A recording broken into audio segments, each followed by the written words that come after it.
Now, one of the most recognisable and original news and cultural magazines in the world is fast approaching its 50th anniversary. And as it does so, it's making an unprecedented change. The publisher, Wenner Media, is selling 49% of the magazine to the Singapore-based BandLab Technologies. The deal is designed to re-energise the Rolling Stone brand, which many say has failed to move with the times. Let's go to our editor-at-large, Craig Copetas. Craig never fails to move with the times. Look at that haircut. Craig, you used to work at Rolling Stone magazine many years ago, in its early years. What made it special then? Well, back then, we were the Facebook, Twitter, Snapchat, now chat of a disruptive world called the counterculture.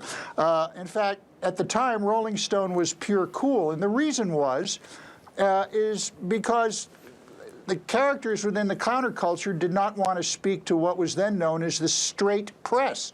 In fact, the Rolling Stone livery motto was "all the news that fits," which was a dig at the New York Times, whose motto was "all the news that's fit to print." And Craig, on our business cards, there was a line that said, "It's okay, I'm from Rolling Stone." So you're kind of like one of them. We were just showing some pictures, actually, next to you live, and we had these little cutouts of you back in the 60s, 70s? No, I just... Listen, why did... No, I ain't that old. Listen, Craig, why do you think it lost its luster over the last quarter of a century?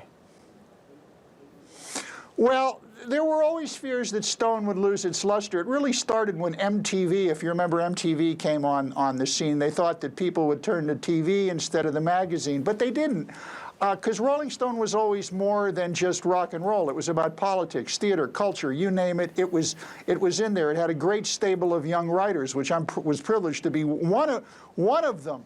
What happened, though, is that Jan Wenner, the publisher, one of the real great minds in the magazine publishing industry, failed to capitalize on the title in the same way that, say, Isaac Tigert did with the Hard Rock Cafe. Okay. That's what they missed out on. It's what they call monetization. Okay, and what's this deal going to do for Rolling Stone? Well, this deal is going to attempt for the new generation to monetize the Rolling Stone title, perhaps create chains of restaurants and other venues with the Rolling Stone brand. And it's very smart because they're doing it out of Asia, which is still very hungry for American hip and American cool. So it's a good market.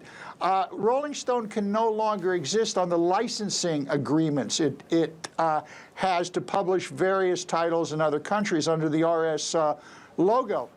And there's a good chance that this is going to work, because the fact is Rolling Stone has always been hip. All right. Craig Copetas in Paris, thank you very much for that.